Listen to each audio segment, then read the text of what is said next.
이 새벽에 우리에게 주신 하나님 말씀은 요한일서 5장입니다. 신약성경 요한일서 5장 4절의 말씀 같이 읽겠습니다. 우리 같이 한 목소리로 하나님 말씀을 합독하겠습니다. 무릇 하나님께로부터 난 자마다 세상을 이기느니라. 세상을 이기는 승리는 이것이니 우리의 믿음이니라. 아멘. 믿음을 보시는 하나님, 믿음을 보시는 하나님이라는 제목으로 함께 은혜 말씀 나누도록 하겠습니다. 믿음의 여정을 말할 때 우리는 흔히 출애굽기를 언급하면서 인생을 설명하기도 합니다. 출애굽 과정, 애굽에서부터 가나안 땅에 이르는 그 여정을 우리의 신앙에 빗대게 되는 것이지요. 올 봄에 우리가 시작했다가 코로나로 지금 진행하지 못하고 있는 하구사 성경 공부가 바로 이 출애굽기를 다루는 성경 공부 아니겠습니까? 애굽에서부터 이스라엘 백성들이 광야를 거쳐서 가나안 땅에 가는 것.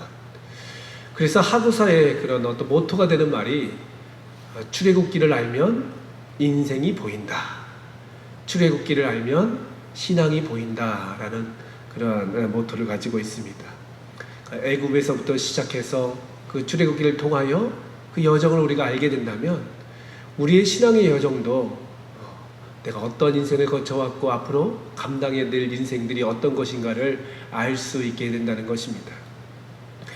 우리가 어떻게 운전하다 보면 내비게이션이라는 것을 많이 이용하죠. 내비를 통해서 어떤 길을 가야 되는지, 또 어디서 우회전, 좌회전을 해야 되는지, 어디서 멈춰야 되는지 내비가 잘 알려주지 않습니까? 그렇듯이 이 출애굽기와 이 신명기, 민수기를 통해서 우리의 신앙의 여정이 어떻게 앞으로 진행될 것인가를 알 수 있게 된다는 것입니다. 이스라엘 백성들이 애굽에서 나와서 그 가나안 땅을 목적으로 이제 행진을 하게 되는데요. 사실 좀 의아한 내용이 처음부터 등장합니다. 왜냐하면 애굽에서부터 가나안 땅을 가는 최단 거리는 비아마리스라고 이제 해변길을 따라가면 참 빠릅니다. 여러분 여기서 애월을 간다고 한번 생각해 보십시오. 신제주를 통해서 쑥 가면 되지 않습니까? 근데 만약에 저쪽 김영을 쪽에서 성산을 통해서 표선을 통해서 한 바퀴 돌아간다면 갈 수는 있겠지만 그 노선은 추천의 길이 아니지요. 빠르고 편한 길이 있음에도 불구하고 하나님께서는 그 비아마리스 가까운 거리를 가지 못하게 하시고 그 해변길을 통해서 간 것이 아니라 광야길을 통해서 가나안 땅을 인도하셨다는 것입니다. 장정들이 이제 건강한 장정들, 운동을 잘하는 장정들이면요 7일이면 가는 길이 바로 애굽에서 가나안 길이라고 합니다. 보통 사람들도 한 보름 정도면요 다 갈 수 있는 그 짧은 길이 바로 애굽에서 가나안 길인데 주님은 무려 이스라엘 백성들을 40년이나 그렇게 유리방황시키시면서 가나안 땅으로 인도하셨다는 것입니다. 참 이해가 안 되는 것이죠. 이해가 안 될 때는 우리가 하나님의 뜻을 믿고 하나님의 섭리를 바라볼 수밖에 없는 것입니다. 왜냐하면 하나님께서 그렇게 고생을 시키신 이유는 바로 특별한 섭리가 있기 때문입니다. 강한 군인이 되기 위해서는 훈련이라는 과정을 거치죠. 그때 계속 총을 쏩니다. 아니 실전에서 한두 발 쏘면 됐는데 계속 수백 발, 수천 발을 쏘게 되고 뛰었다가 앉았다가 무거운 거를 들었다 내렸다 오르락 내리락 하는 이유가 무엇입니까? 불필요한 낭비 같지요. 왜냐하면 그거 한다고 해서 적군이 뭐 죽는 것도 아니고 적이 어떻게 벌벌벌 떠는 것도 아닙니다. 그러나 내 자신을 강한 군인으로 군사로 만들기 위한 트레이닝 과정 아니겠습니까? 그렇듯이 하나님께서도 이스라엘 백성들을 그 짧은 길, 편한 길을 놔두시고 40년이라는 긴 시간을 들여서 고생을 시키신 이유는 하나님의 특별한 교훈, 특별한 섭리가 있기 때문이라는 것입니다. 성경을 지나치게 이렇게 알레고리적으로 해석해서는 안 됩니다. 풍유적 해석이라고도 하는데 신천지가 이런 걸 잘하죠.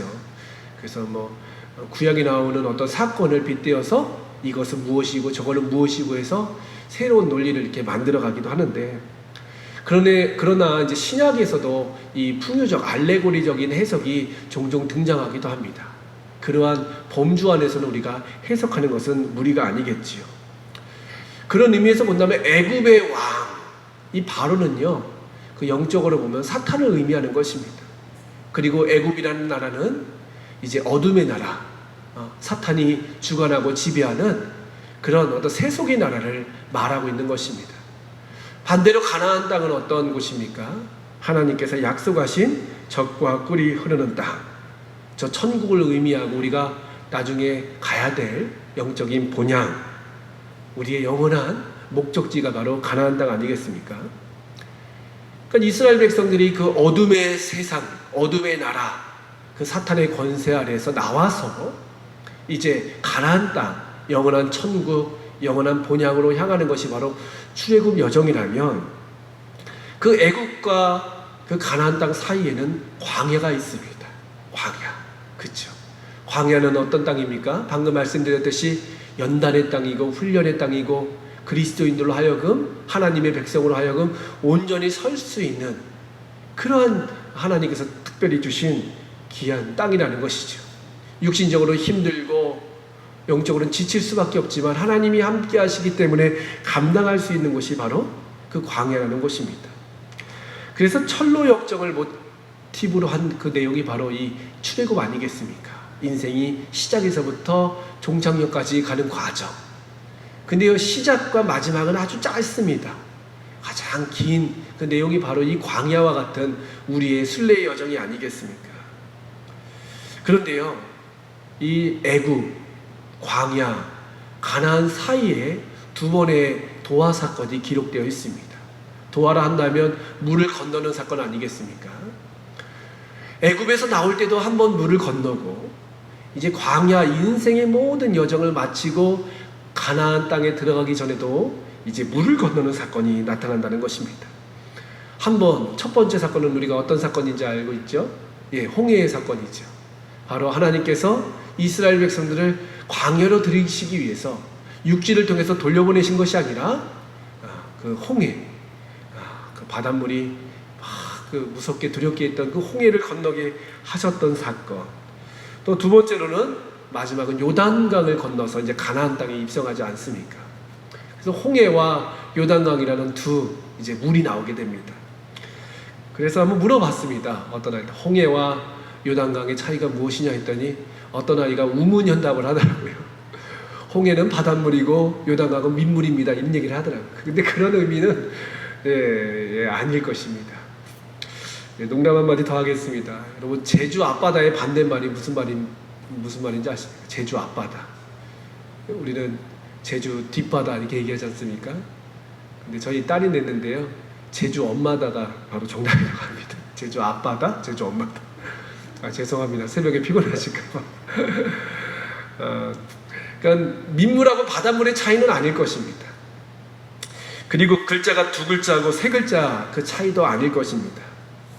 뭐 크다 작다 여러 가지 해석이 있는데요, 우리가 영적으로 보면 홍해와 요단강의 가장 큰 차이는, 홍해는 하나님께서 전적으로 역사하시고 섭리하셔서 우리는 그냥 쉽게 건너간 마른 땅처럼 건너갔던 바다가 바로 홍해라면, 요단강은 어떤 곳입니까? 이스라엘 백성들이 아무리 기도해도 그 요단강이 순식간에 갈라지지 않았습니다. 제사장들이 법궤를 메고 그 물에 발을 내딛는 순간 조금씩 열렸던 그 강이 바로 요단강이라는 것이죠. 그러니까 어디가 더 쉬웠겠습니까?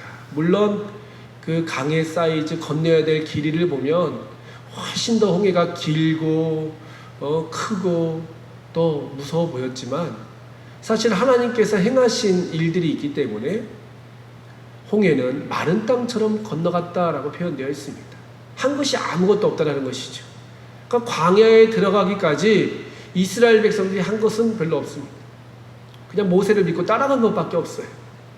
앞에서 선두에서 모세야 뭐 두려워서 기도하고 또 하나님 앞에 간절히 매달리는 그런 사건이 있었겠지만, 정작 이스라엘 백성들은요, 모세 뒤만 졸졸졸 따라가면 됐다는 것이죠. 그러나 요단강은 달랐습니다. 여호수아가 진두지휘한 것이 아니고, 이스라엘 백성들이 그냥 마른 땅을 건너간 것이 아니고, 모든 백성들이 그 물을 내디딜 때 조금씩 갈라지고 그러한 두려움에서 건너갔던 강이 바로 요단강이라는 것입니다. 그 생각을 해보면요, 좀 강이 좀 바뀌었으면 좋겠습니다.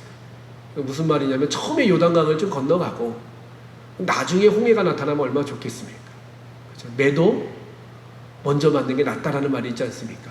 고생도 좀 먼저 하고 두려운 일도 먼저 감당하고 나중에는 좀 편하게 신앙생활하면 좋을 텐데, 인생의 여정이라고 표현되고 있는 가나안 땅 과정을 보면, 출애굽 과정을 보면 처음에는 편하게 시작되는 것 같은데 시간이 가면 갈수록 이 광야의 여정도 그렇고 요단강이라는 그 참 큰 고비가 우리 앞에 놓여져 있다는 것입니다. 그러니까 신앙생활은요, 우리가 보면 시간이 지나면 지날수록 사실 편해 보이지만요, 영적으로 보면 요단강 같은, 또 가데스 바네아라는 그 아주 사막, 너무 고생스러운 그런 광야를 거치면서 하나님께서 이스라엘 백성들을 가나안 땅으로 인도하셨다는 것입니다. 그러니까 마지막에 하나님께서 원하시는 것은요, 요단강은 결국 믿음을 통해서 건너간 강이고요, 홍해는요 하나님의 은혜로 건너간 강이라는 것입니다. 내가 하나님을 믿게 된 것, 광야의 삶을 살고 있는 것이 바로 우리라면 내가 지금 이 자리에 서 있는 것은 다 하나님의 은혜예요. 사실은 하나님께서 홍해를 건너게 하시고 마른 땅처럼 건너게 하시고 쫓아오던 애국 군대와 바로를 그 홍해 바다에서 수장시키신 사건은요, 우리의 공로가 1도 없다라는 것입니다. 내가 하나님을 믿게 된 것은 다 하나님의 전적인 은혜라는 것이죠. 그러나 이 은혜만으로 사는 삶이 아니에요. 하나님께서 마지막 때에 이 영적인 전투가 치열할 때에 무엇을 원하시느냐? 우리의 믿음을 원하신다는 것입니다. 오늘 우리가 읽은 성경 요한 1서입니다. 이 요한 1서는요, 잘 아시다시피 사도 요한이 기록한 반모섬에서 유배를 다 마치고 에베소에서 이제 마지막 노년에 목회를 할 때 쓴 성경이 바로 이 요한 1서입니다.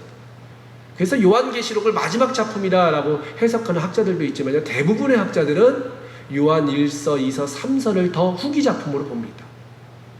반모섬에서 갇히고 나서 유배 생활을 마치고 나서 거기서 죽은 것이 아니라 풀려납니다.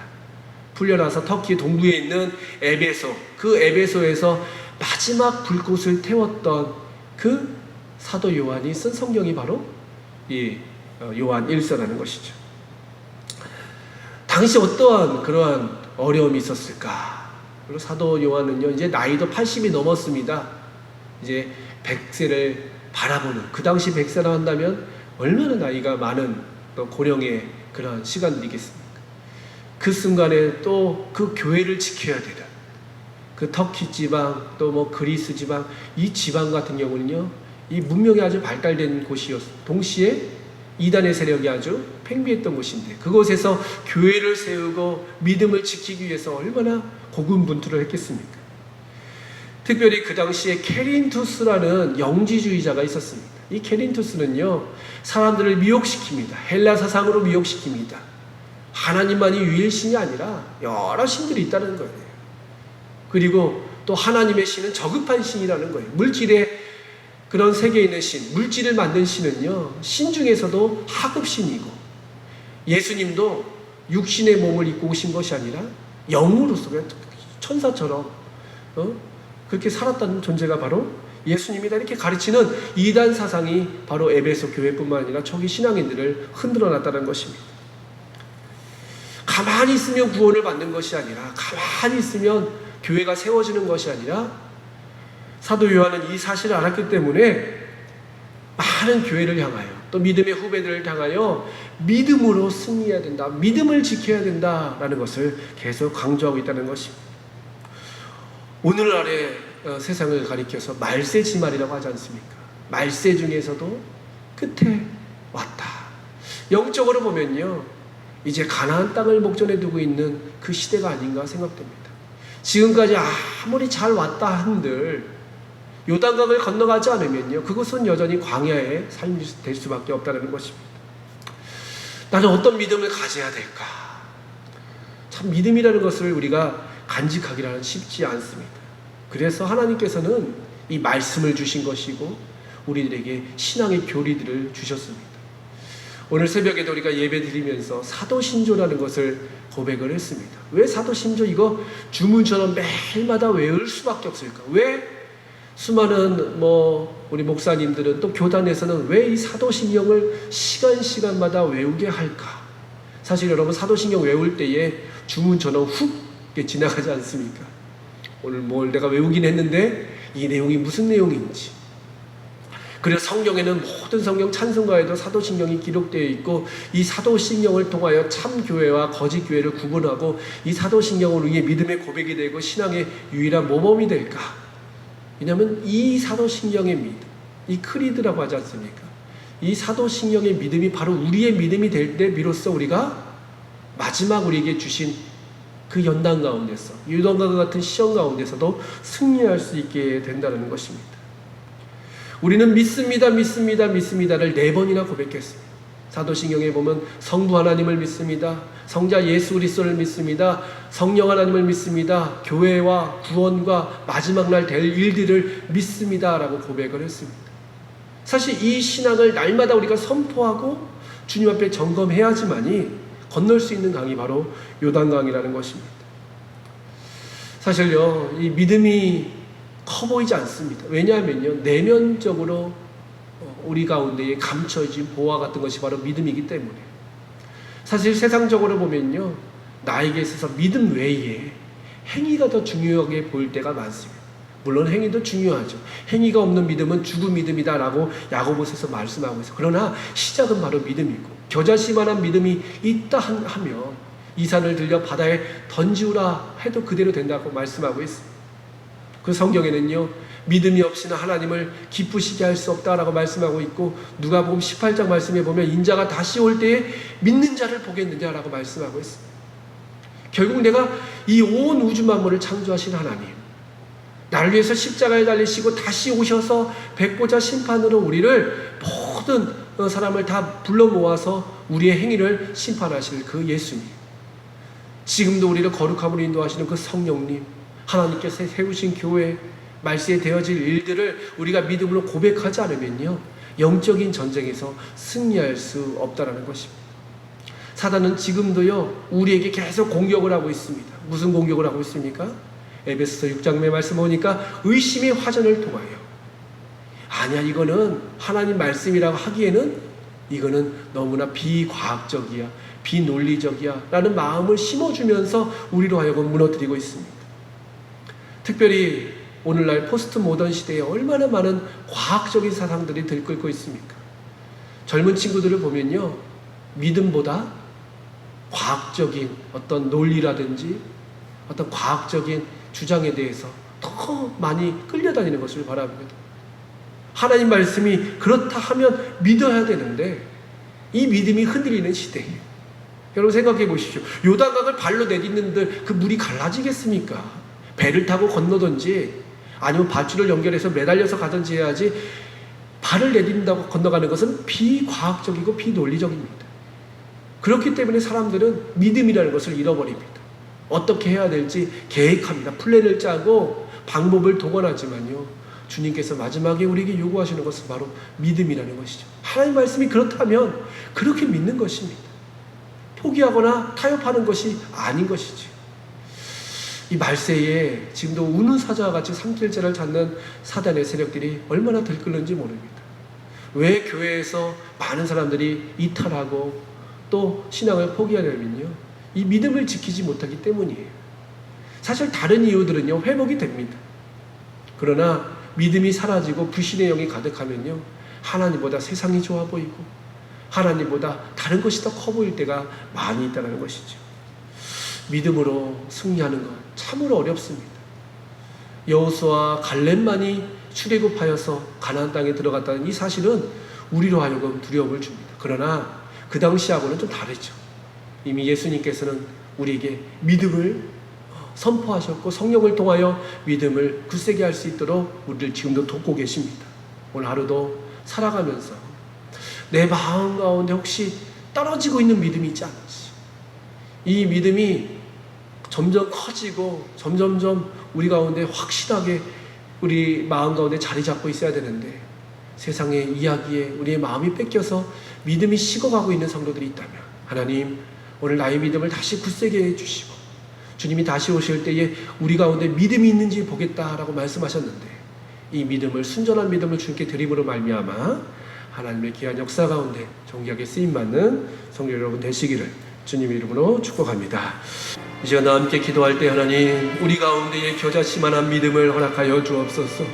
그 믿음이 있다면 이 산을 들려 바다에 던지우라 하여도 그대로 된다 말씀하셨는데 허구리 마음 가운데 겨자씨만한 믿음도 없어서 하나님 우리 가운데 불신의 영으로 가득 차고 넘어지고 쓰러질 때가 있지 않습니까? 하나님 믿음을 새롭게 하여 달라고 간절히 기도해 주시고 또 우리 교회가 믿음을 통하여 하나님 앞에 칭찬받고 인정받는 교회가 될 수 있도록 주님 오실 길을 예비할 수 있는 교회가 될 수 있도록 우리 사랑하는 성도들과 함께 믿음의 여정을 잘 감당하여서 마지막 요단강을 믿음으로 잘 건너갈 수 있는 믿음으로 승리할 수 있는 저희들의 삶이 또 저희들의 교회가 될 수 있도록 같이 기도해 주시고 또 수혜로 많은 사람들이 어려운 가운데 있습니다. 또 많은 사람들이 참 안타까운 그런 사고를 맞이할 수밖에 없었습니다. 하나님께서 함께하여 주시어서 이 땅 가운데에 이 재앙이 멈추게 하여 주시고 하나님께서 긍휼과 자비를 베풀어 주시어서 이 모든 수혜가 속히 복구될 수 있도록 또 우리 교회 또 우리 나라의 민족 열방이 주님께 돌아오는 놀라운 역사 나타내달라고 우리 합심으로 기도하도록 하겠습니다. 주님 저희는 늘 연약하여서 주님이 주신 참된 은혜와 사랑을 사모하지 못한 채 쓰러지고 넘어질 때가 많습니다. 주님께서 허락하신 그 은혜 길을 걷기보다는 세상이 만들어 놓은 그 길 가운데 빠질 때가 얼마나 많은지요. 주님 저희를 불쌍히 여겨주시어서 그 모든 의심의 유혹들을 물리칠 수 있도록 인도하여 주시고 믿음으로써 승리할 수 있는 성도들 될 수 있도록 함께하여 주시옵소서. 아버지 믿음을 통하여 바라볼 때에 태산 같은 문제도 주님 한낱 주님 앞에서는 하나님 기침과 같은 작은 문제와 같은 하나님 아버지여 그런 상황인 것을 바라볼 수 있도록 인도하여 주시어서 하나님 아버지 저희들의 상황 가운데서 새 일을 행하시는 주님을 의지함을 통하여 날마다 승리할 수 있는 저희들의 삶이 될 수 있도록 인도하여 주시옵소서. 믿음이 없이는 하나님을 기쁘시게 할 수 없다 말씀하셨습니다. 주님께서 다시 오실 때 세상에 믿는 자를 보겠느냐 말씀하셨습니다. 믿음을 통하여 약속의 유업을 이어받을 수 있는 저희들이 되었어 그 믿음의 하나님 지경을 날마다 넓혀나갈 수 있도록 함께하여 주시옵소서. 감사 찬양 올려드리오며 예수님의 이름으로 기도드리옵나이다. 아멘. 이제는 믿음의 주요 온전케 하시는 우리 구주 예수 그리스도의 무한하신 은혜와 믿는 자들을 부르시고 택하여 주시는 아버지 하나님의 극진하신 사랑과 믿음으로 승리케 하시는 성령님의